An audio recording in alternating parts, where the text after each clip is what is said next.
अब मैं क्या कर सकती हूँ मम्मी जी। आपके बेटे को मेरे हाथ का खाना खाना ही नहीं है। अंदर रसोई से ज़ोर ज़ोर से बर्तन पटकने की आवाज़ आ रही थी। लग रहा था जैसे रसोई में तूफ़ान आ चुका हो। हो सकता है कि शायद एक दो बर्तन शहीद भी हो गए हों। लेकिन बाहर बैठी मेघना को कोई फ़र्क नहीं पड़ रहा था। वो तो चुपचाप अपने मोबाइल में अपने दोस्तों के साथ चैट कर रही थी। अच्छे से जानती थी कि ये शोर क्यों हो रहा है। जब उसने कोई प्रतिक्रिया नहीं दी तो आखिरकार 15 मिनट बाद अपने आप ही सारा शोर बंद हो गया और उसके 1 घंटे बाद रसोई से हाँफते काँपते सीमा जी निकल कर आई। एक तीखी सी नज़र उन्होंने अपनी बहू मेघना की तरफ डाली और पर मेघना तो उनकी तरफ देख भी नहीं रही थी। वो तो अपने मोबाइल में ही बिजी हो रही थी। ये देखकर अपने पैर पटकती हुई सीमा जी अपने कमरे में जाकर बैठ गई। बहू इतनी कठोर हो जाएगी इसकी उन्हें उम्मीद नहीं थी। नहीं तो पहले वो उन्हें परेशान होते देखकर खुद ही उठकर रसोई में आ जाती थी। आज मेघना और सौरभ के बीच में झगड़ा हुए पूरे 5 दिन हो चुके थे। 5 दिन से घर का माहौल बड़ा बदल चुका था। दोनों एक दूसरे से बात तक नहीं कर रहे थे। लेकिन ना तो सौरभ और ना ही मेघना झुकने को तैयार थे। पर उसका खामियाजा तो सीमा जी भुगत रही थी। पर कहना गलत नहीं होगा कि सीमा जी अपनी ही गलती का कारण ऐसा भुगतान भुगत रही थी। आखिर बेटे बहू में झगड़ा करा के उन्हें बड़ा मज़ा आता था, तो अब उस मज़े की सज़ा तो मिलनी ही चाहिए थी। इस बार यह सज़ा इस रूप में उभर कर आएगा ये तो उन्होंने सोचा ही नहीं था। मेघना और सौरभ की शादी को 1 साल हो चुका था। दोनों की लव मैरिज थी। हालांकि सीमा जी को मेघना बिल्कुल पसंद नहीं थी, पर कहीं बेटा छोड़कर चला न जाए ये सोचकर उन्होंने शादी के लिए हाँ कर दी। वो मेघना को बहू तो बना कर ले आईं, लेकिन कभी दिल से उसे बहू मान नहीं पाईं। इस कारण से अक्सर वे दोनों पति पत्नी कुछ न कुछ गलतफहमी पैदा करवा दे ही देती, जिससे दोनों लड़ पड़ते और ये देखकर उन्हें बड़ा सुकून मिलता। इसलिए 1 साल में दोनों झगड़े ही ज़्यादा हुए होंगे। आखिरकार कभी मेघना को तो कभी सौरभ को अपनी शादी बचाने के लिए झुकना पड़ता, पर अधिकतर तो मेघा को ही झुकना पड़ता। शादी के 2 दिन बाद ही दोनों में पहला झगड़ा हुआ था, जब सारे रिश्तेदार तो अपने अपने घर चले गए। पीछे से घर में सीमा जी, मेघना और सौरभ ही बचे। रसोई की रस्म तो 1 दिन पहले ही हो चुकी थी। शाम को मेघना रसोई में खाना बनाने जाने लगी तो सीमा जी ने उसे मना कर दिया। अरे बहू, अभी कहाँ रसोई में जा रही हो? अभी तो तुम्हारे हाथों की मेहंदी भी नहीं उतरी है। कुछ दिन तुम आराम करो, मैं खुद अपने हाथों से तुम्हें खाना बनाकर खिलाऊंगी। उनकी बात सुनकर मेघना ने कहा, पर मम्मी जी, घर में ले देकर हम 3 लोग ही तो हैं। मैं फटाफट खाना बना लूँगी, आप क्यों परेशान हो रही हो? अरे इसमें परेशानी की क्या बात है?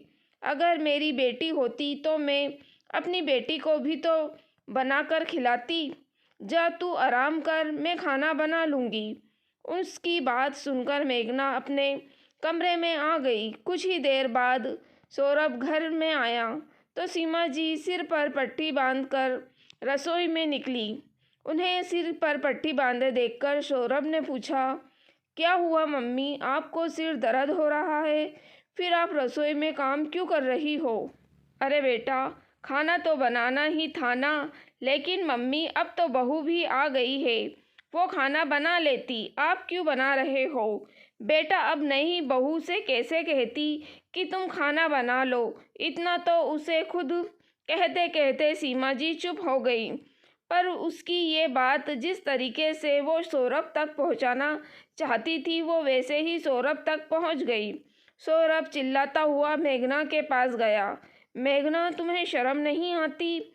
मम्मी के सिर में दर्द हो रहा है और तुम वो खाना बना रही हैं, जबकि तुम यहाँ कमरे में आराम कर रही हो। क्या तुम खाना नहीं बना सकती थी? अरे पर मुझे क्या पता, मम्मी जी को सिर में दर्द हो रहा है। मैं तो खाना बनाने रसोई में ही जा रही थी, लेकिन मम्मी जी ने ही मुझे आराम करने के लिए कहा था। कह रही थी कि तुम नई बहू हो तो। अरे नई बहू हो तो क्या, तुम्हारा इस घर के लिए कोई फ़र्ज़ नहीं है या नहीं? तुम्हारे होते हुए मेरी मम्मी परेशान हो रही है। तुम्हारी भी कोई जिम्मेदारी है या नहीं? मुझे तुमसे ये उम्मीद नहीं थी। सौरभ, क्यों तिल का ताड़ बना रहे हो? शायद तुम्हें कोई गलतफहमी हो गई है। अगर ऐसा है तो मैं जाकर खाना बना लेती हूँ। नहीं, मुझे तुम्हारे हाथ का खाना नहीं खाना। मैं बाहर से खाना मंगा लूँगा। बस छोटी सी बात का बतंगड़ बन गया और दोनों आपस में लड़ पड़े। पर यह देखकर सीमा जी को बड़ा मज़ा आया। रसोई में जाकर मेघना ने खाना तो बना लिया, लेकिन उस दिन सौरभ ने मेघना के हाथ का बना हुआ खाना नहीं खाया। अब तो वे आए दिनों दिन के बीच कोई ना कोई गलतफहमी पैदा करा ही देती और फिर खुद बैठकर तमाशा देखती। दोनों के सामने ऐसी मासूम सी बन जाती हैं जैसे उन्हें कुछ पता ही नहीं हो कि क्या बात हुई है। पर इसका असर अक्सर यही होता कि सौरभ मेघना के हाथ का बना हुआ खाना खाना छोड़ देता और जब तक मेघना आगे होकर माफ़ी नहीं मांग लेती तब तक या वो तो बाहर से खाना खाता या फिर सीमा जी अपने हाथों से उसे खाना बनाकर खिलाती। अब सीमा जी को परेशान होता देखकर मेघना खुद ही एक दो दिन से मैं माफ़ी मांग लेती। पर धीरे धीरे मेघना को अब समझ में आने लगा था कि ये सब सीमा जी का करा धरा होता है और वो दोनों पति पत्नी बेवजह एक दूसरे से बस बेवकूफ़ों की तरह लड़ते रह जाते हैं। अभी 5 दिन पहले कोई भी बात नहीं थी। वो शाम भी और शाम की तरह ही थी। सौरभ उस दिन जल्दी ऑफिस से फ्री हो गया तो मेघना को फ़ोन करके कहा, तुम जल्दी से तैयार हो जाओ, हम मूवी देखने चलेंगे। बस मैं थोड़ी देर में आता हूँ। उसकी बात सुनकर मेघना ने फ़ोन रखा और फटाफट रसोई में सीमा जी के लिए खाना बनाने चली गई। मेघना को रसोई में जाते देखकर सीमा जी ने पूछा, अरे बहू, आज इतनी जल्दी रसोई में? हाँ मम्मी जी, सौरभ का फ़ोन आया था। उसने मूवी देखने का प्लान बनाया है, तो सोचा कि आपके लिए तो खाना तैयार कर दूं। हम लोग तो शायद बाहर खाकर आ जाएं। उसकी बात सुनकर सीमा जी बोली, तुम रहने दो बहू, मैं ही अपने लिए कुछ न कुछ बना लूँगी। मेघना उनकी बात सुनकर रसोई से बाहर जाने को हुई, पर फिर कुछ न कुछ सोचकर वहीं रुक गई। नहीं नहीं मम्मी जी, आप क्यों परेशान होती हैं? मैं ही खाना बना देती हूँ। आप बताइए, आपको क्या खाना है? मैं तो कुछ हल्का सा ही खाना चाहूँगी। तुम एक काम करो, तुम खिचड़ी बना दो। मेघना ने फटाफट से कुकर में खिचड़ी चढ़ा दी और तैयार होने कमरे में आ गई।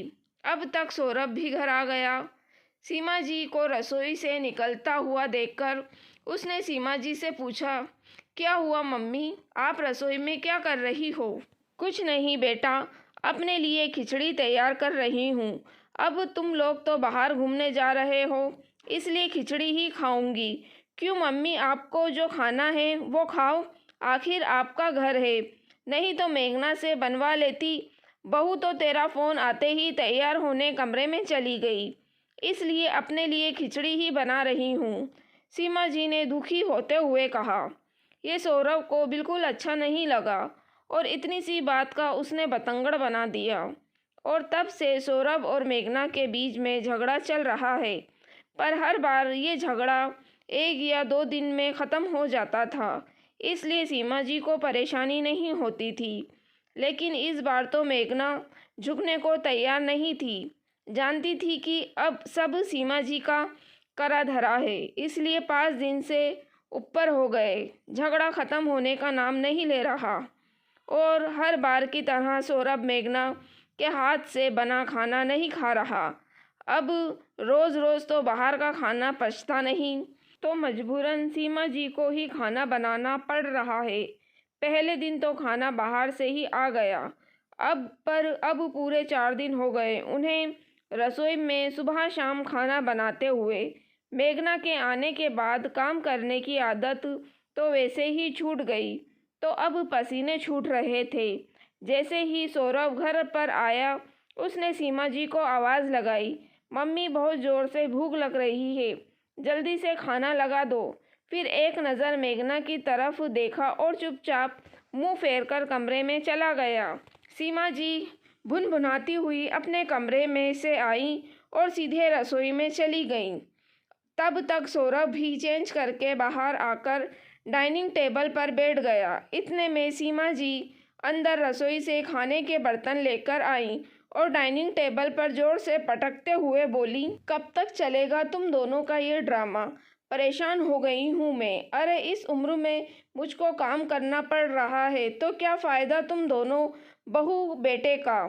सीमा जी की बात सुनकर सोफे पर बैठी हुई मेघना बोली, अब मैं क्या कर सकती हूँ मम्मी जी, आपके बेटे को मेरे हाथ का खाना खाना ही नहीं है तो? उसकी बात सुनकर सौरभ बोला, क्यों खाऊं तुम्हारे हाथ का बना खाना, जब तुम्हारे होते हुए मेरी मम्मी को परेशान होना पड़ता है। तुम्हें सिर्फ अपना स्वार्थ दिखता है, लेकिन ये परिवार नहीं। अच्छा, मैंने ऐसा कौन सा स्वार्थ दिखाया, बताओ मुझे। उस दिन जब हमें मूवी देखने जाना था तो मम्मी के लिए खाना नहीं बना सकती थी? एक बार उनसे पूछ नहीं सकती थी कि मम्मी जी आपको क्या खाना है, मैं आपकी पसंद का कुछ बना देती हूँ? लेकिन नहीं, तुम्हें तो फटाफट बस तैयार होने चली गई। पीछे मेरी मम्मी अपने लिए खिचड़ी बना रही थी, शर्म आनी चाहिए तुम्हें। अच्छा मम्मी जी, खिचड़ी किसने बनाई थी? अचानक मेघना ने सवाल सीमा जी से किया। बहू तूने ही तो बनाई थी। सीमा जी वैसे तो गुस्से में थी, पर अचानक मुंह से सच निकल गया। सब सुनकर सौरभ एकटक सीमा जी की तरफ देखने लगा और बोला, पर मम्मी उस दिन तो तुमने कहा था कि तुम रसोई में अपने लिए खिचड़ी बना रही हो। उसकी बात सुनकर सीमा जी को याद आया कि वो गलत बोल गई, पर फिर अपनी बात को संभालते हुए बोली, अरे तूने कुछ गलत सुन लिया होगा। एक तो खुद ढंग से सुनता नहीं है और फिर छोटी सी बात का बतंगड़ बना देता है। अब जब मम्मी ही बात से पलट गई तो सौरभ क्या ही कहता।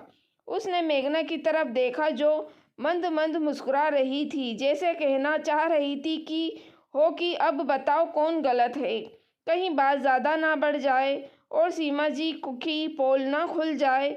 ये सोचकर सीमा जी सौरभ से बोली, अब खड़ा खड़ा देख क्या रहा है, खाना खा ले। और फटाफट रसोई में चली गई। पर खाना परोसते समय एक बार भी सीमा जी ने सौरभ से नज़रें नहीं मिलाई। अब धीरे धीरे सौरभ को भी समझ में आने लगा था, पर अपनी मम्मी से क्या कहता, इसलिए चुपचाप खाना खा रहा था। बस वो दिन था और आज का दिन है। पहली बात जो सीमा जी खुद ही दोनों के झगड़े कराने से बचती थी, क्योंकि उन्हें पता था कि मेघना फिर अपनी ज़िद पर आ गई तो घर का काम उनकी जिम्मेदारी हो जाएगी। और यदि कभी ये कीड़ा कुल बुलाता भी था तो सौरभ, मेघना और सीमा जी को ही आमने सामने कर पूछ लेता था। दोस्तों, अगर आपको कहानी पसंद आई हो तो प्लीज़ आप मेरे चैनल वॉइस ऑफ नीलोफर को सब्सक्राइब ज़रूर कीजिएगा और मेरी वीडियो को लाइक और शेयर भी ज़रूर कीजिएगा। Thank you for watching.